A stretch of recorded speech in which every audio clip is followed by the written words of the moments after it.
Hey everybody, thanks for tuning in to your Arsenal Advisor Workshop, YAA Workshop. Putting together a video, taking my old review from my last channel and I'm trying to edit it back into something that I think might be safe to put on a YAA Workshop. So I've had this for a little while now, and have a add-on muzzle brake. I got a microprism scope on it now.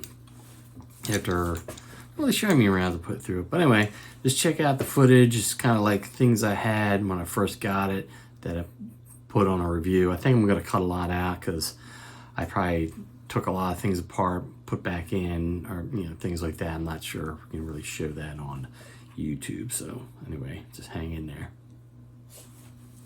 This episode, it's going to be it's a very special episode. Well, actually, I'd like them all to be special, but I have a review. I finally got one of these vz.58s. This is a Checkpoint USA vz.58, as opposed to one of the older ones from the Technic, or I think you might be able to still get some from Century International. I think they had an offering. I think what they call it, the VZ or VS 2008. But this is a Checkpoint USA. It's a new one, and it's got the I guess sort of the retro beaver barf, I believe that's correct terminology for the for the furniture. And it's some kind of resin, and I don't know if it's like wood chips impregnated in the resin, something like that. But that's what the review's about. So enjoy.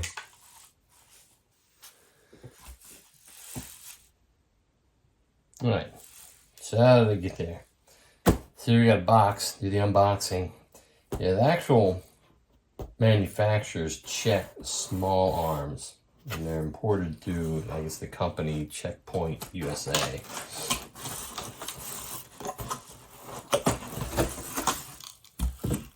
So you get your styrofoam box here with like general chunks of styrofoam that don't survive shipping, little pieces all over the place. Now this comes with the deal that I got. I guess they were selling a bayonet, free bayonet with your each vz.58, which is interesting. There's like no sharpened blade on this bayonet. So I don't know if it's like original style. I mean, this looks pretty beat up, like it probably was issued. So I don't know if the idea is just these bayonets are just meant to stick, but or just wasn't ever sharpened. So came with that. I think that was just jammed in the box because over here you have the cleaning kit. Came with a cleaning kit. And it comes with a new sling.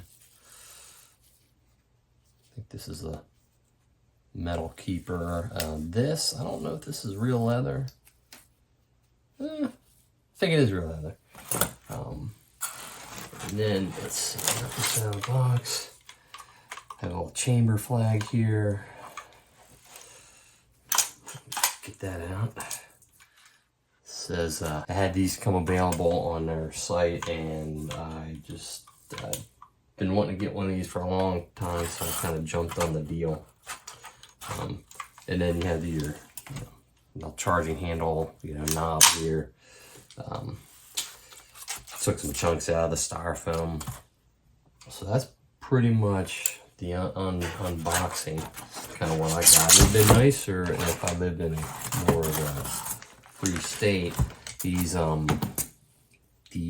shapes here would have had magazines with them, but they don't send high capacity magazines to my state, and they don't replace them with something else like a 10 rounder I had to get separately from Czech small arms. But the 30 rounders would probably fit in here kind of like this, as you can imagine.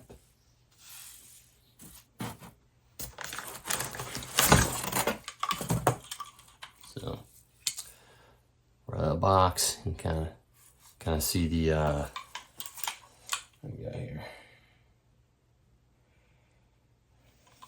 Go this way. The steel milled receiver here.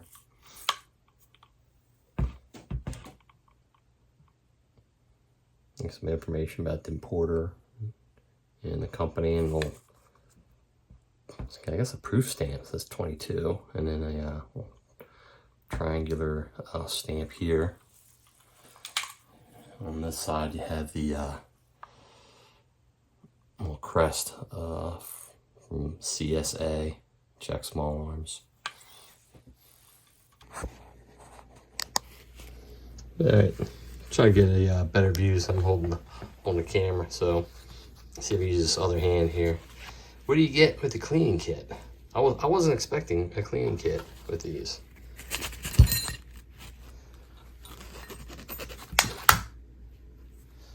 Okay, that wasn't too bad. Okay, so you got your patch holder, and you've got I guess a plastic coated 3-section rod, and the one section here you can see it's got a handle. It doesn't look like it comes off, and you have this thing called the needle. I think this end is a tool that you can use on the front sight. Not really getting a good angle there, but its front sight operates like an AKM front sight. You drift over the thing that holds the front sight post, and then you twist the front sight post up and down for fine-tuning your elevation.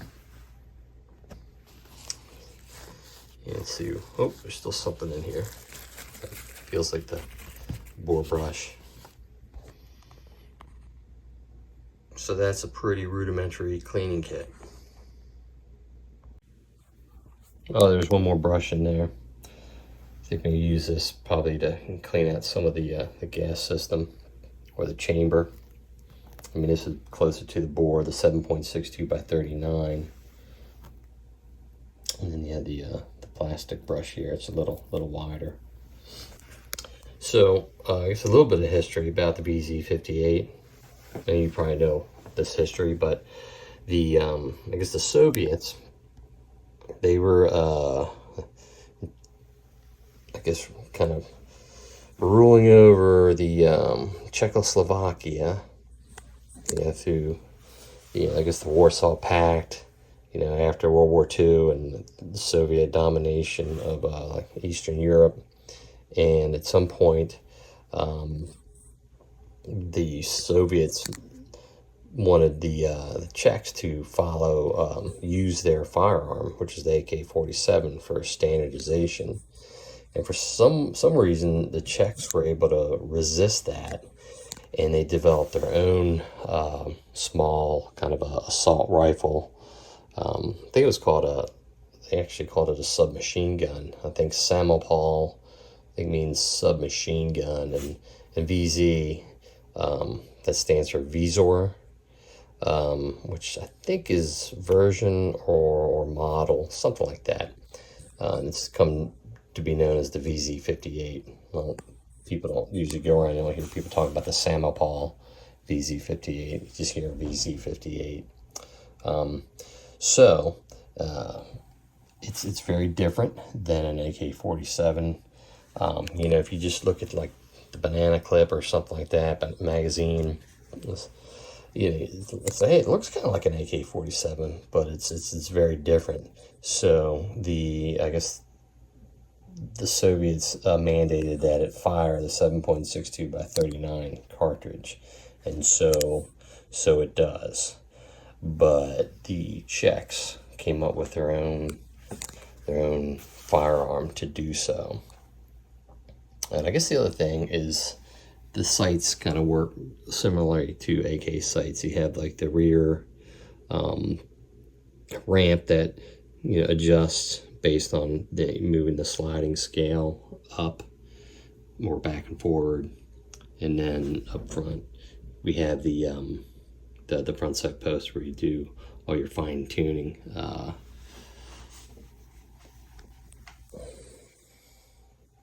Oh, and what I have in the firearm, since I didn't get any magazines with it, I just bought the 10-rounder. So that's what's in there now. And magazines are kind of big. So when you get one that's made out of polymer, it gets even more big in block. I mean, look at that magazine base plate. You know, it's just kind of going around the plastic magazine. You know, metal's thinner, so anytime you make things with plastic, a lot of times they get a little chunkier.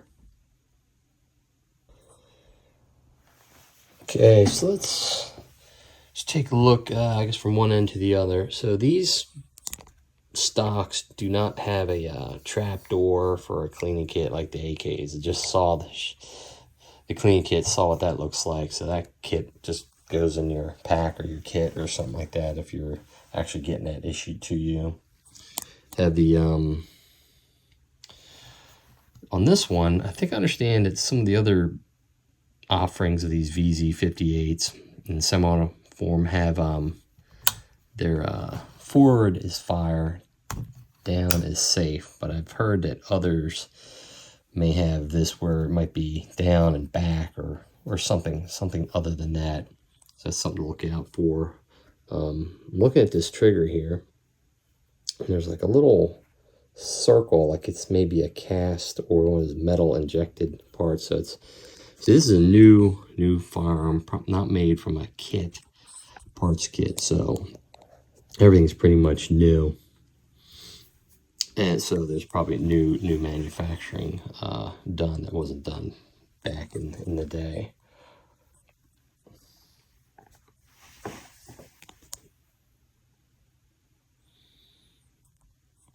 So we have your gas piston cover here, furniture, gas block. You can see a little sling attachment point. And you got the front sight tower here and a thread protector. It's interesting, the bayonet, you slide it on from the back forward. So those shapes are all up there. Another thing about the threads here, they're 14 by 1 right hand. So it's a righty-tighty, lefty-loosey. You can see the crown of the barrel there. I think the barrel's chrome lined. It's a Lothar Walther barrel. One thing to note, this barrel, from what I understand, is a little longer than, I guess, the originally designed barrels. I think they were just under 16 inches. So the barrels, new barrels they made them so they could be imported, I guess, into the United States, because this is a little longer than 16 inches. I think it's like 16.1 inches or something like that. And the thread protector, it's long enough. I don't think it was imported with this thread protector welded on. There's like a 922R compliant thing. If you see my M77 review, Zastava, they weld on a thread protector so that the barrel is an original, or it's considered a non-upgradable barrel because it's one piece, it's welded. And then they bring them over to the United States and then break it loose and then provide you a like a muzzle brake. Yeah, but I don't think that's happening on this rifle.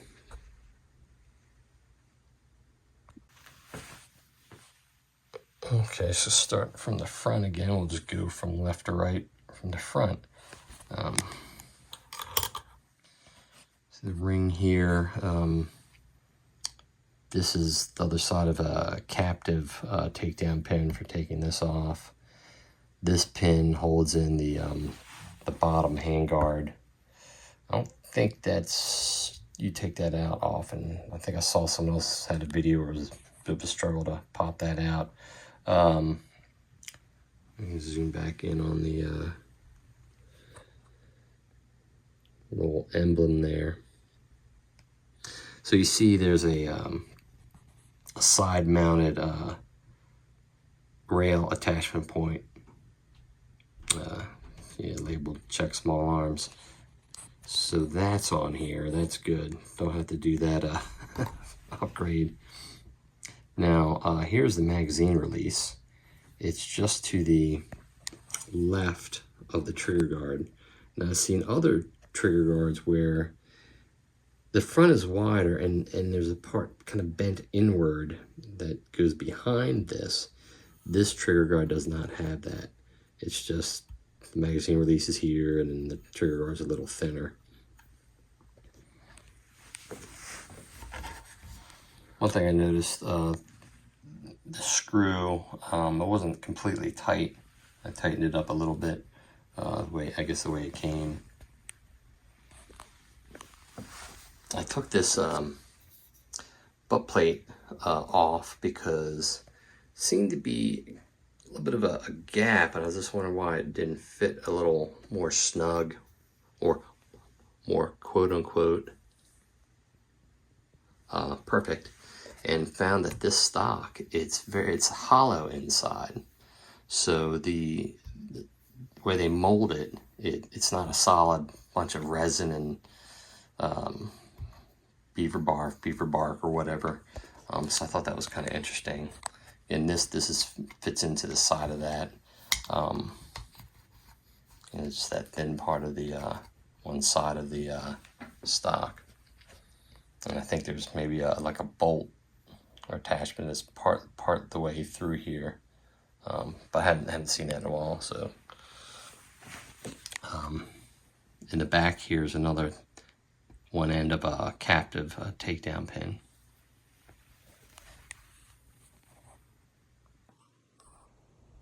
Oh, I forgot to mention, it comes with a manual and a sticker. So the manual it's glossy paper, fairly detailed. It's got some translation anomalies. You look at something and something might be reversed, but it's nothing too bad. You can kind of tell what it means. I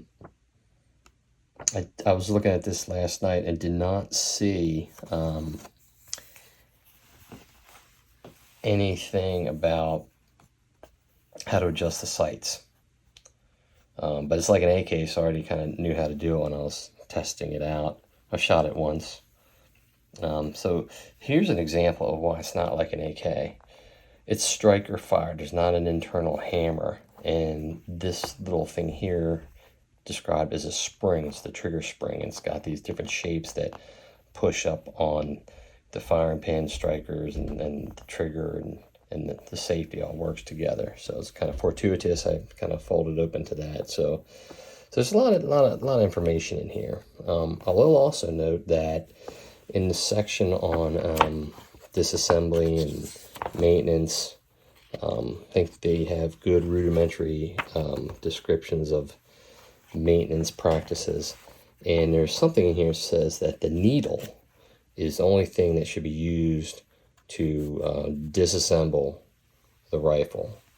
And they do call out the end user disassembly and then further disassembly for gunsmiths. So I'm going to go ahead and use the word to assumption that the needle is for an end user, and it does not explain what you do with the needle because it's very pointy on the one end, which to me makes me feel like I want to scratch something with it. So I kind of don't want to use it unless I know specifically what it's for.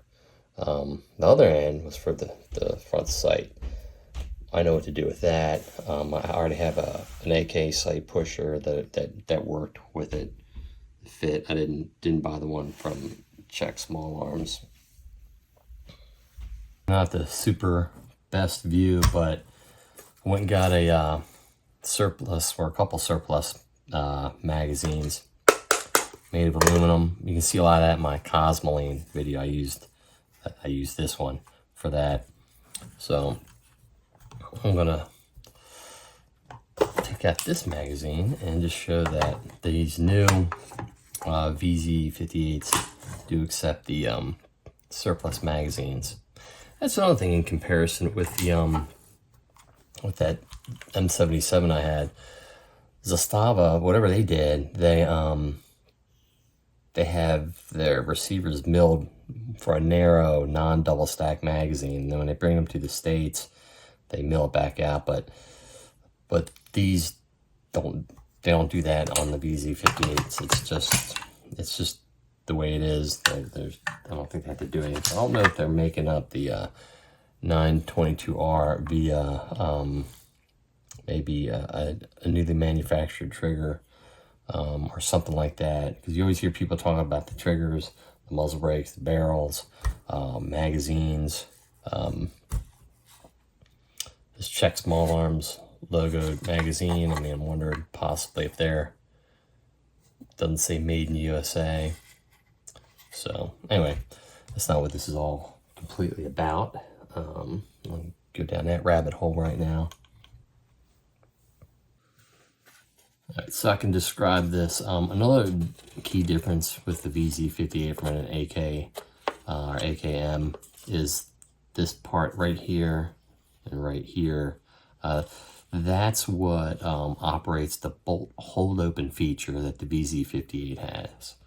The AKs don't have that. When you run out of a magazine and the bolt just closes and you're empty, you just have to reload and you know, charge the rifle and get it going again. This, the bolt will stay open because this will come up and operate the bolt hold open, which I'll show later. And then that part of the follower pretty much rides down this track, and that's why one side of the magazine just looks really wide and has that bigger kind of look to it. Same here, but if you're at an angle, maybe it doesn't look like quite as big, but it's that bolt hold open track. And I will note, sometimes I feel like I can do all these videos on magazines. The plastic magazine and the surplus magazine, the little the area that's raised to help start the double stack alignment, it's the same. They're on the same side. You know, at the M77, I noticed that the 20 rounder that I got with the rifle and the 10 rounder I got, you know, from online, like that part was like opposite sides, which I don't know why they would do that. But in this one, so far, it's the same.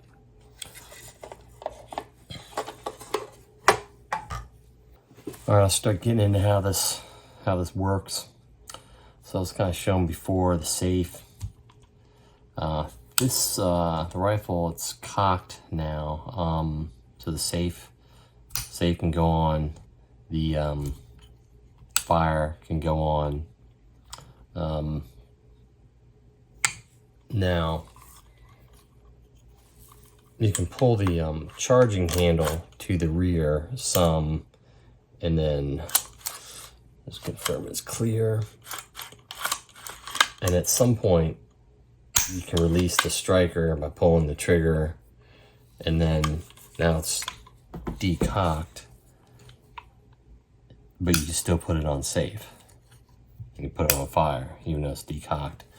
That's a little strange to me. A lot of firearms, you find that when something's not cocked, like you can't put the safety on the way the mechanics of the interface works.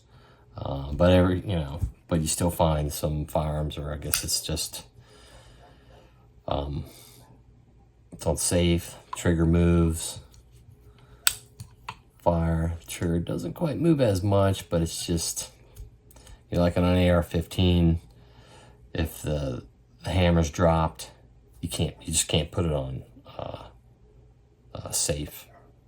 Now you cock it, then you can put it all the way to safe, and then, you know, the hammer will, or the trigger will operate differently, you know, one way or the other. But this is kind of moves. It's moving less now. So let's charge it again. So on safe. fire, so safe, you can pull the trigger. Now on fire, so you get safe direction. I can feel where the take up goes to about here. I'm gonna go ahead and drop it. It's on save. Striker's not being released. So that's kind of how that works. Talked about the magazine release. It's like an AK and other things where you push forward, magazine comes out. You got a little front lug. You rock it in. Let's see if we can get a view of that lug area. So you have a recess in the middle of it, and then the lugs are on kind of the side of that like recess. That's why if you look in the front of the magazine, there's this sort of like a solid area that goes inside that recess. But at any rate, you just rock it in. Then you find that the takedown lever there, not takedown lever, but the magazine release. And the plastic magazines fit in here really snug. They didn't snap as much when I first tried it. I just kind of didn't find a lug. Also may not fit in, but it's just because it's just very tight.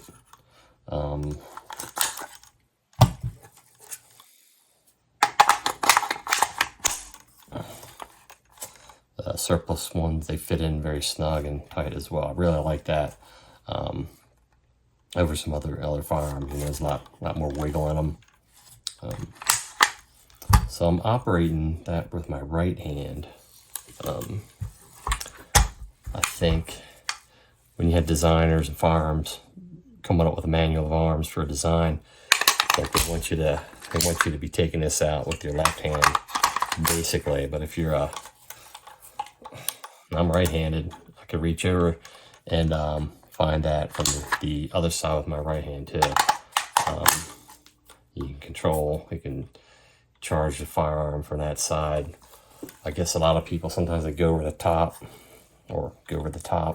charge, or you come around the side like in an AK. It's not a lot of room under here before you might hit the side of the rear sight if you're coming around to charge the firearm. And I guess you can't really see. But I just charged this, but since there's no ammunition in the magazine, the bolt hold open has activated. Take the magazine out and let's see.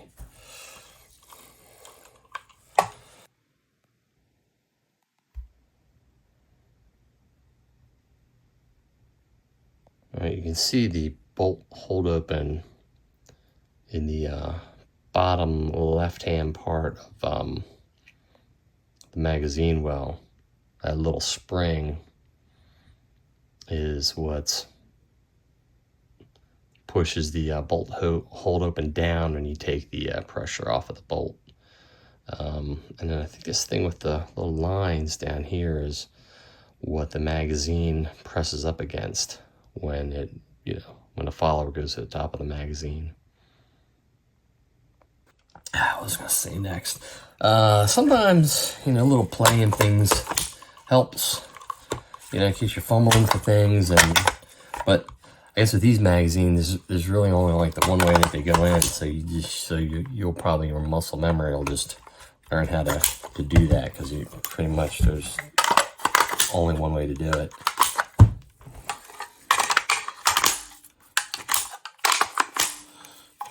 I'm not going to even reach that from the other side. I've shown that before. So that's good. A little awkward. So even though the fit is near perfect, you can still do pretty fast magazine changes, I'm sure. But all that kind of stuff goes with practice. If you were to use this in some competition, or if you were like an actual soldier and issued this and then had to put it to use on a battlefield.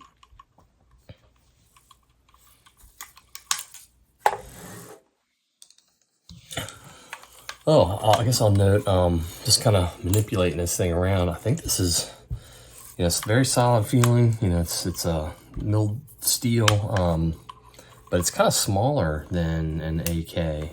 And I think it's lighter. I was hefting my AK-74. Now it's got a little red dot scope or red dot device on the top of it, so it's a little heavier, but it's kind of bigger. It felt heavier than this is, for something that's of milled constructions. Feels very solid. So that's another thing I like about it so far. Okay, so let's get to the point where we show how this thing comes apart for routine maintenance. So rifle is on safe. It's got little I don't know if you could see this before, but the F is forward, as I was showing, for fire. So the only other letter shown is S, and so you can see it when it's down. You can kind of still see the S, but some of these parts, I guess the original look like this, but when they take out the full auto part, I don't know if they're making a new selector with different shapes on the internals that still look like the same on the outside, but just something to learn how to use. It's either safe or forward. Forward for fire. So clear again. So before you take it apart, you have to release the striker, decock it, and then you have to, you see this pin, you see it sort of has a shape the rest of the way. This lifts up, so you have the cover, captive pin. Oh, it's getting really light now. So you can see the gas piston here. It has a spring. Now this is sort of similar to an SKS. I think had the short stroke piston. It just runs into the front of the bolt carrier. Probably where the little shiny area is right there.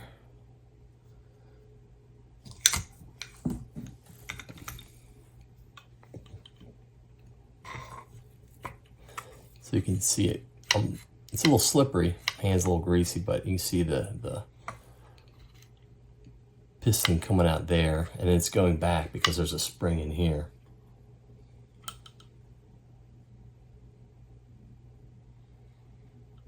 There's one port up in the front where gas comes in, and there's two relief ports. You can kind of see one over there. I guess when the piston goes back, it can release the pressure. So, and that's about as far as I've tried to take it apart. Like I've shot it once, I've cleaned the barrel out, I've weighed some other things down. I didn't really get too far into the mechanism here. It still gets carbon even though it's a gas piston. The gas still comes back. Okay, that's it. All right, so I know everyone's kind of wondering, like, what accessories did I immediately go out and buy when I got this firearm? Well, number one, a magazine. So got that. Then got to a gun show. See where I live, you can't. That's how I had to get these, for the collectability. So I guess I'm gonna be moving this camera all around. So after that, I think I got the original sling, which has got corrosion on here, and that's a big project to scrape that out before I might put it on the rifle, but I'll probably just use one of the new ones it came with. I got some stripper clips, because one thing I did not know yet thus far is that when this is in the rearward position, you can put with the stripper clips and load your magazines from stripper clip without taking your magazines out. So it's got that function. And then I got this disc. It's an information CD. It's kind of an old school CD. You may have to go into your file folders and then click on it to have it come up. It doesn't act like a modern CD, but it's got a lot of history of Czechoslovakian or Czech firearms history, more so than just information about this specific rifle. So it's kind of neat. I haven't watched the whole thing, and plus you have to kind of go through the different menus to get to the different things. There's a lot more on there than I thought. So yeah, stripper clips, sling, magazine, and then the CD here. Then after some more time elapsed, I decided to get the muzzle brake. Shot it. It didn't have the cheek slap, but I did order a poster. There's a neat poster. It's got a schematic of the rifle. So that was kind of my back order, I guess. I ordered it with this thing. So I'll put that up on the wall somewhere.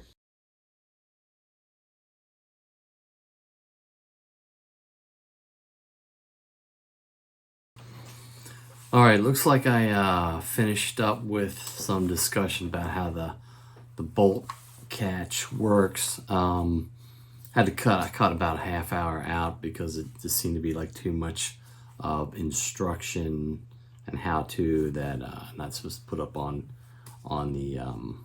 YouTube. Not sure the appropriate way of doing it on my last channel.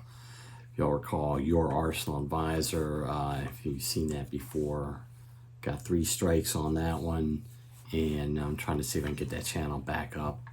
But I'm trying to be a little more safe with YAAWorkshop.